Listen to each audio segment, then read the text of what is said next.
In today's video, I'm going to teach you how to pay payroll taxes in QuickBooks Online Payroll. First, sign into your QuickBooks Online account and open the payroll area. From the home screen, click the settings icon in the top right, then choose Payroll Settings. In this section, look for Taxes and Forms and select Edit. Here, QuickBooks asks how you want to handle your payroll taxes and filings. You can turn on Automate Taxes and Forms so QuickBooks pays and files for you, choose to initiate payments and filings yourself within QuickBooks, or opt to pay and file directly with your agencies outside of QuickBooks. Pick the option that fits your workflow and compliance needs. Automation reduces manual work and helps you stay ahead of deadlines, while initiating payments yourself gives you more control over timing. Whatever you choose, make sure it matches how your business operates and save your preferences.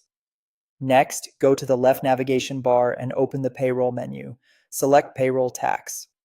This brings you to the tax center where you can see what's due and what's upcoming by agency, federal, state, and local. Open the Payments tab to view liabilities ready to be paid. Find the specific tax you want to handle and click Pay next to it. QuickBooks will display the details associated with that liability so you can verify everything before submitting.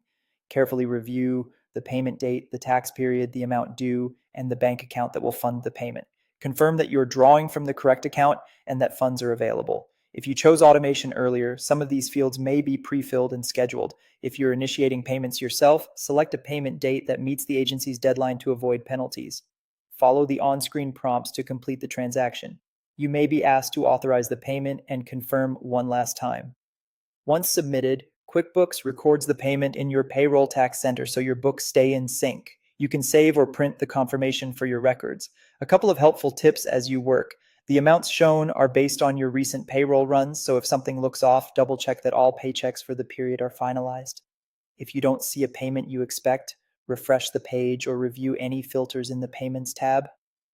Also, ensure your filing frequencies and electronic payment settings and payroll settings are accurate, and give ACH payments ample time to clear before the due date. That's it. With these steps, you can confidently review, initiate, and complete your payroll tax payments in QuickBooks Online Payroll.